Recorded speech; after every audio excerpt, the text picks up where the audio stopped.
আসসালামু আলাইকুম YouTube bench, কী অবস্থা, কেমন আছেন? আশা করি সবাই ভালো আছেন। সবচেয়ে বড় কথা হলো যে বাংলাদেশে যে গতকালকে যে অনাকাঙ্ক্ষিত, আমি বলবো অনাকাঙ্ক্ষিত যে কিছু ঘটনা ঘটে গেল, আসলে এটা এইভাবে ঘটা ঠিক হয় নাই। কেন?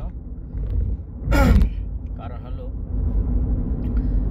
যারা বিক্ষোভ করছে বা যারা ভাঙচুর করছে তারা কিন্তু আগে বলার দরকার ছিল মালিক পক্ষকে যে আপনারা এটা এই ইসরায়েলি পণ্য, আমরা ইসরায়েলি পণ্যকে বাংলাদেশে রাখবো না এবং কি বাংলাদেশে এগুলা করতে দেব না, এইভাবে বলার দরকার ছিল। কিন্তু এইভাবে না বলে ডাইরেক্ট ওই যে মার্কেট বা দোকানপাট এইভাবে ভাঙচুর করা, আমি ব্যক্তিগতভাবে মনে করি যে একদম ঠিক হয় না। কেন? মালিক পক্ষ তো প্রয়োজন এগুলো ব্যাগ দিত, যেমন কেএফসি দোকান, রেস্টুরেন্ট ওদের ভেঙে দিছে, ওকে সমস্যা না, কিন্তু ভাঙার আগে একবারের জন্য তো তাদেরকে বলা উচিত ছিল, দরকার ছিল।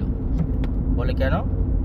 সতর্ক করে দিতে যে বাংলাদেশে এগুলা ইসরায়েলি পণ্য, ইসরায়েলি জিনিস বাংলাদেশে চলবে না, এটা কিন্তু বলার দরকার ছিল। বলার পরে সপ্তাহখানিক পরে যদি না শুনতো তখন কি করা যেত?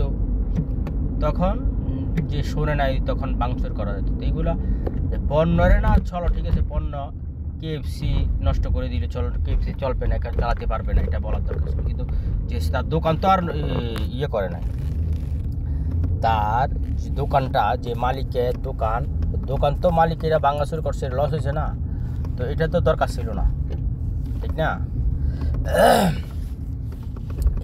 এটা তো দরকার ছিল না আমি মনে করি। এরপরে বাটার দোকান, বাটা মার্কেট, চলো ঠিক আছে, অবৈধ মাল, ইসরায়েলি মাল, চলো ভেঙে দিবি। কিন্তু ভাঙার ওইটা প্রথমে বলেছি আগে সতর্ক করার দরকার ছিল, তারপর সতর্ক করে দিলে হয়তো কমসে কম তো বাটা মালগুলো তার যেখান থেকে কিনছে ওইখানে ব্যাগ দিয়ে দিত। কিন্তু এইভাবে যে বাটাগুলো, জুতাগুলো এইভাবে লুটপাট করা হয়েছে, ভাঙচুর করা হয়েছে, হেড ডেকোরেশন নষ্ট করা হয়েছে দোকানে, আগে সতর্ক করলে হ্যাঁ কী করতো, প্রয়োজনে হ্যাঁ ছেড়ে দিত যে ঠিক আছে, আমি আপনাদের কথা মেনে নিলাম, আমি আর দোকান করব না।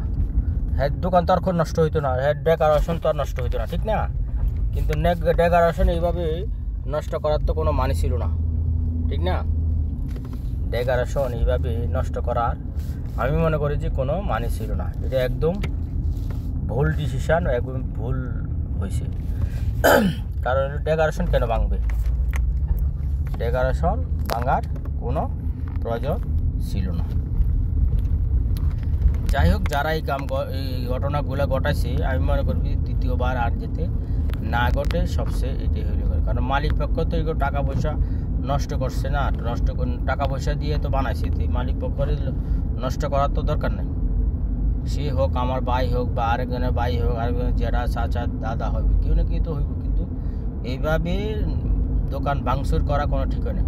ওয়ার্নিং দিয়ে আসতো যে ইসরায়েলি পণ্য চলবে না, ঠিক আছে, ইসরায়েলি পণ্য চলবে না, এটা বলতে পারতো। কিন্তু এইভাবে দোকান নষ্ট করা, দোকান ভাঙচুর, মার্কেট ভাঙচুর, এরপর লুটপাট। তোমরা তো আন্দোলন করতে চুরি করতে এসে কেন? বাটা নিয়ে জুতা, ঠিক আছে বাটা বেচতে পারবো না, তো তোমরা বাটা নিয়ে গেছে কেন? বাটা জুতা নিয়ে গেছে কেন? কারণ কি? হ্যাঁ তো ঠিক আছে, বাটা জুতা বেচতে পারবো না, ওকে, তোমরা নিষিদ্ধ করছো, কিন্তু বাটা জুতা তোমরা নিয়ে গেছে কেন? এই যে দেখলাম যে সবাই মিলে নিয়ে যেতে লুটপাট করছে, তো এটা কেমন হইলো? এটা তো কোনো ভালো হইলো না এই জিনিসটা। আমি মনে করি যে ব্যক্তিগতভাবে মনে করি যে একদম রং ডিসিশন হয়েছে, ঠিক আছে? তো এইরকম করা ঠিক হয় নাই। তো দ্বিতীয়বার যাতে বাংলাদেশে এগুলো না ঘটে, আর বিশেষ করে আইনশৃঙ্খলা বাহিনী যারা আছে তারা কি করবে এটা দেখার দরকার। এইভাবে অন্যের সম্পদ নষ্ট করবে, হ্যাঁ, কিন্তু মাল বেচতে পারবা না, কিন্তু তোমরা কেন নিছো? মাল দুদিনে বেচতে না পারে তাহলে তোমরা লুটপাট করে তো নেওয়ার দরকার নেই, লুটপাট করে দেওয়ার কী দরকার ছিল? আমি মনে করি এটা ঠিক নয়। যে ভিডিওটা কেমন হলে প্লিজ জানাবেন কমেন্টে, আর হলো সাবস্ক্রাইব করে দেবেন, লাইক করে ফুল ভিডিও দেখবেন। Thank you very much.